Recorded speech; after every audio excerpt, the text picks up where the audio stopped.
तो आज हम पतंजलि योग के समाधिपाद के सूत्र नंबर 9 की व्याख्या करने का कोशिश करूंगा, जो इस प्रकार है।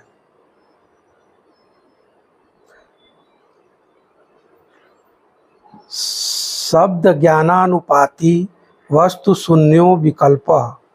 जो ज्ञान केवल शब्दों के ही पीछे होता है, जिसकी कोई वस्तु सत्ता नहीं है, वह विकल्प वृत्ति है।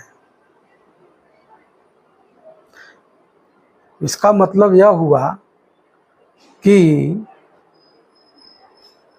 शब्द,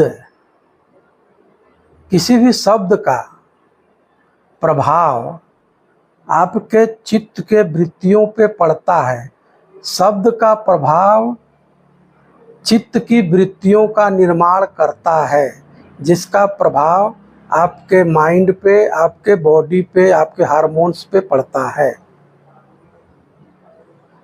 जैसे स्वर्ग, नरक, भूत, प्रेत, बहुत सारे ऐसे हम शब्दों का प्रयोग करते हैं जिसका वास्तविक रूप से कोई एग्जिस्टेंस नहीं होता नहीं है, लेकिन कल्पनात्मक रूप से उसका प्रभाव आपके माइंड और बॉडी पे पड़ता है।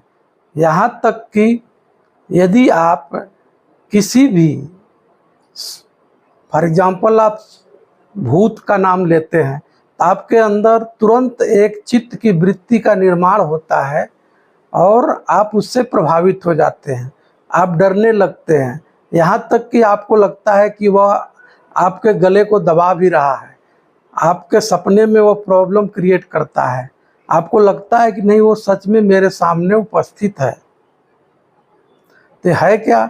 भूत का अस्तित्व वास्तविक रूप से है नहीं, लेकिन उसका प्रभाव आपके ऊपर इमेजिनेशन करने से ही, उस शब्द को आने से आपके मस्तिष्क में उसका प्रभाव पड़ता है। इसी तरह से स्वर्ग और नरक की कल्पना कर करके, स्वर्ग और नरक शब्द का भी आपके मनोवृत्ति पे, आपके शरीर पे प्रभाव पड़ता है, जबकि स्वर्ग और नरक कहीं उपस्थित नहीं है। आप कहीं भी खोजते नजर आएंगे, ऐसा कोई जगह मिलेगा नहीं, लेकिन कुछ लोगों को मिलता है और उसमें जीते भी हैं। तो उस बातों में हम नहीं जाना चाहते अभी, लेकिन स्वर्ग और नरक का भी, स्वर्ग की कल्पना करते हैं तो आप थोड़ा खुशी महसूस करते हैं, नरक की कल्पना करते हैं तो आप दुखी महसूस करते हैं। ये दोनों तरह के अटैचमेंट है। तो क्लिष्ट और अक्लिष्ट, इस विकल्प वृत्ति में क्लिष्ट और अक्लिष्ट दोनों तरह की वृत्तियां होती है। तो क्लिष्ट वृत्ति अब किसको कहते हैं? जो शब्द आपके मन पे, आपके शरीर पे प्रभाव निगेटिव डालता है, जो आपको फियर उत्पन्न करता है, क्रोध उत्पन्न करता है, ज्वेलस उत्पन्न करता है, सफरिंग करता है, ऐसे तरह की वृत्तियां क्लिष्ट होती हैं। कुछ ऐसी भी वृत्ति होती हैं जो पॉजिटिव होती है, वो विकल्प वृत्ति पॉजिटिव होती है। जैसे आपने स्वर्ग की कल्पना कर लीजिए, वह झूठा ही सही, लेकिन आपके मन पे, आपके शरीर पे, आपके हार्मोन्स पे प्रभाव डालता है।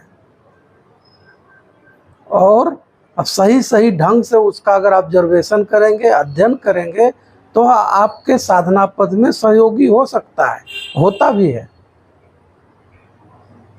तो क्लिष्ट और अक्लिष्ट दोनों तरह की वृत्तियां जो होती है, दोनों तरह की वृत्तियों में आप विकल्प वृत्ति का सदुपयोग कर करके क्लिष्ट और अक्लिष्ट के पार जा सकते हैं।